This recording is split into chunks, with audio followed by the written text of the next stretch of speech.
ধর্ম সাধনা।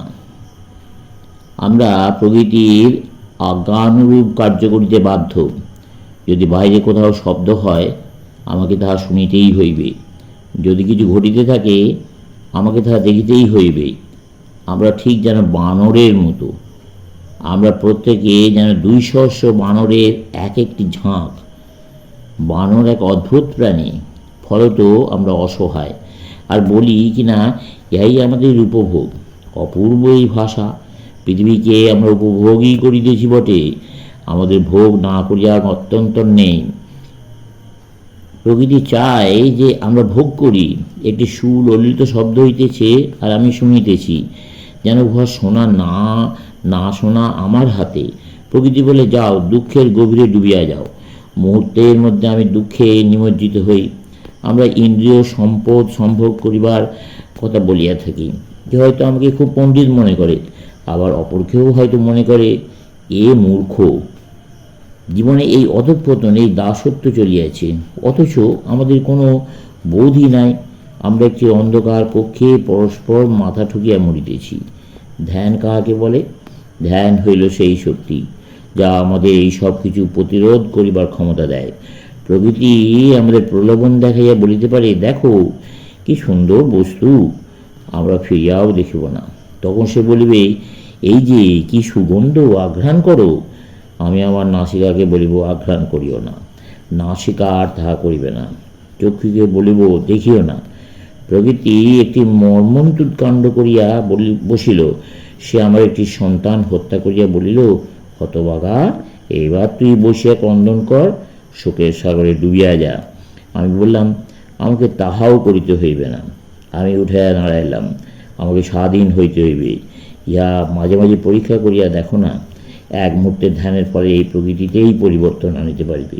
মনে করো, তোমার নিজের মধ্যে যদি সে ক্ষমতা থাকিত, তাহলে ওয়াই কি স্বর্গ সদৃশ্য হইত না? ওয়াই কি মুক্তি হইত না? ইহাই হইল ধ্যানের শক্তি। কি করিয়া উহা আয়ত্ত করা যাইবে?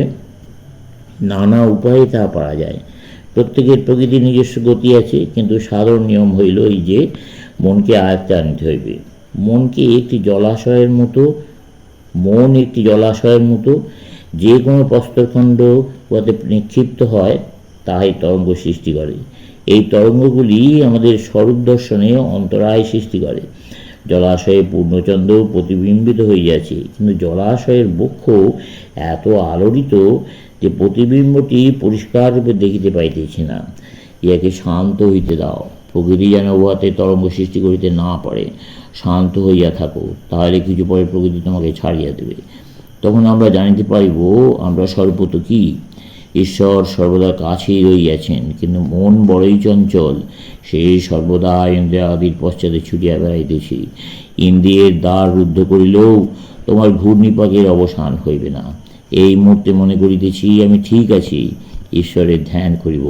অমনি মুহূর্তের মধ্যে আমার মন চলিল লন্ডনে।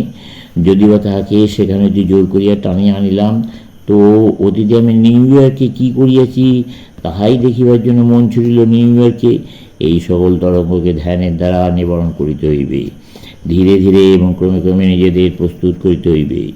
ইহা তামাশার কথা নয়, একদিনের বা কয়েক বছরের অথবা হয়তো কয়েক জন্মেরও কথা নয়। কিন্তু সেজন্য দমিয়া যাইও না, সংগ্রাম চালাইতে হইবে। কেন তো স্বেচ্ছায় এই সংগ্রাম চালাইতে হইবে।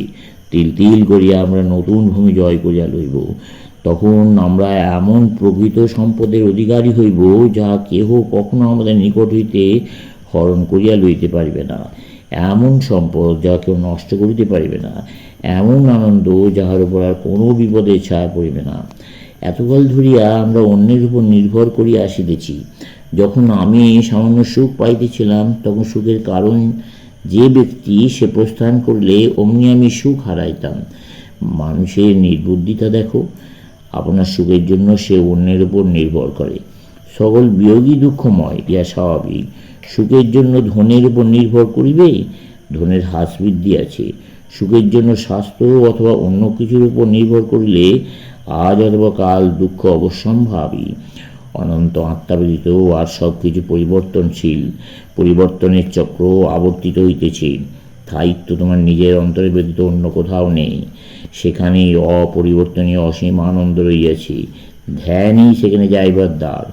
প্রার্থনা, ক্রিয়াকাণ্ড এবং অন্যান্য নানা প্রকার উপাসনা ধ্যানের প্রাথমিক শিক্ষা মাত্র। তুমি প্রার্থনা করিতেছ, অর্ঘ্যদান করিয়া থাকো। একটি মত ছিল যাতে বলা হইত এ সকলই আত্মিক শক্তির বৃদ্ধি সাধন করে। জপ, পুষ্পাঞ্জলি, প্রতিমা, মন্দির, দীপারতি প্রভৃতি ক্রিয়াকাণ্ডের ফলে মনে তদনুরূপ ভাবের সঞ্চার হয়। কিন্তু ওই ভাবটি সর্বদা মানবের নিজের মধ্যেই রইয়াছে, অন্যত্র নয়। সকলেই ঐরূপ করিতেছে, তবে লোকে যাহা না জানিয়া করে তা জানিয়া করিতে হইবে। ইহাই হইল ধ্যানের শক্তি। তোমার মধ্যে যাবতীয় জ্ঞান আছে, তা কীভাবে সম্ভব হইল? ধ্যানের শক্তির দ্বারা। অথবা আত্মা নিজের অন্তঃপ্রদেশ মন্থন করিয়া উদ্ধার করিয়াছে। আত্মার বাহিরে কখনো কোনো জ্ঞান ছিল কি? পরিশেষে ধ্যানের শক্তিতে আমরা আমাদের নিজ শরীর হইতে বিচ্ছিন্ন হই। তখন আত্মা আপনার সেই জন্মহীন মৃত্যুহীন স্বরূপকে জানিতে পারে। তখন আর কোনো দুঃখ থাকে না। এই পৃথিবীতে আর জন্ম হয় না, ক্রমবিকাশও হয় না। আত্মা তখন জানে আমি সর্বদা পূর্ণ ও মুক্ত। সমাপ্ত।